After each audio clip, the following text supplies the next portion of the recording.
खुलुमबाय hello everyone once again welcome back to the channel दिनैनि गोदान भिडिअ नोंथां बयखौबो गोसो गोथारै बरायदों लोगोसे आसा खालामो इसोरनि नोंथां बयबो मोजां दं स' मोनसे खोथा आरो रिक्वेस्ट जोंनि मानाव गेदेर बिटिसि नि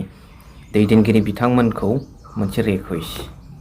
दिनै लिडारफोरखौ बाद दोनथ'नानै बुंनायखौसो होनदों आं रायजो राजाफोर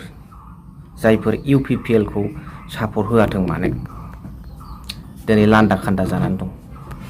सोरबाया एसे जानला मोनला थायो बेखौ बुंनांलाया नोंथांमोना मिथिखागौ नाथाय सोरबाया ओरैबायदि आन्दा हारायनानै दं बिथांमोना बै जायनाखि बिथांमोनखौ दैदेनदोंमोन रायजो राजाफोरखौ UPPL आ गावसिनि सापर्टार्सफोरखौ जाय लकेलनि लिडारफोर दं बा एसे गेजेर खन्द'नि लिडारफोर दं आरो जायफोर मेन लिडार बिसोरबो जायफोर खोथा होनानै दैदेनदोंमोन अर्डार बाय अर्डार गोजौनिफ्राय गोजौ थायो नालाय दा बिथांमोना लान्दा खान्दा जानानै दं गोसो जायो इलेक्सनाबो जेनबाय लाजिनायबो थाबाय नाथाय गोसोआ BPF मुखि जानो BPF जों फैनो बिथांमोना गोसो जानानै दं नाथाय हाया बुंफुंनो सोरनि सिगाङाव बुंनो दा लिडारफ्रासो मिस्टेकखौ खालामदों UPPL खौ मदद होग्रा सापर्टार्स बिथांमोना कयेकजना गरामि थायो बेफोरखौ बाद हो सोरबाया बिराद मोजां थायो BPF खौनो मोजां मोनग्रा आरो रायजोनि उन्नतिखौ लुबैग्रा माबा मोनसे खोथा होफ्ला जानानै माबा मोनसे थफ्ला फिसा होजाफ्लानानै बिथांमोना दा जाबादि खबाव गाब्र'नानै दं बे बुस्थुनिफ्राय ओंखारबोनो लुबैयो बेखौ एक्सप्रेस खालामदों बिथांमोना ग्राउन्ड लेभेलाव ग्रासरुट लेभेलाव फोरमायदों दा बेखौनो हाग्रामा महिलारि सारा सिगाङावनो होनखादों BPF नि दरजाया खुला थांनोबो हायो फैनोबो हायो होननानै जाबाव फारै आइबाव फारै बे खोथाखौ बुंदों दा नाथाय बिथांमोनखौ हायोबा बै रायजो राजाखौसो होनदों दे आं सोरबा नेता बुङाखै खनखाङोब्ला बिथांमोननि आर्थिक बेबस्थाया न'खरफ्रा लासैनो खेबसेलाय बाहा BPF आव फैयोब्ला मोजां मोनसे परिस्थितियाव जा BPF नि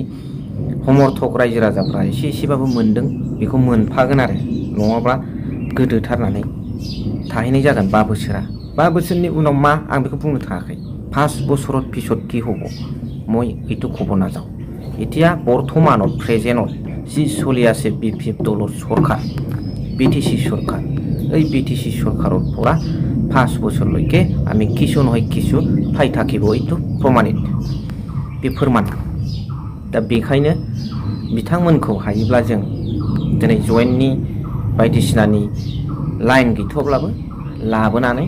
जोंजों थानानै सिथाबफानानै मावफाथोंसै सिबाय आइ आफा रायजो राजा मानिबा बुंजानाय मानिबा खारनावहाय बिथांमोना थांफ्लांबाय मदद हैबाय सोरजोंबा फुस्लाय जाबाय दा बेखौ बिथांमोना रिग्रेट खालामो जेननायखाय रिग्रेट खालामदों बेखौ आं बुंनो थाङाखै खिन्थु जाय साधारन बिथांमोन साधारन जनसाधारन बिथांमोनाथ' रिग्रेटखौ खालामखागोन सोरनिबा दारै गाब्र'हैफ्लांबाय बेखौ खनथुमनायाव अननाय होनायाव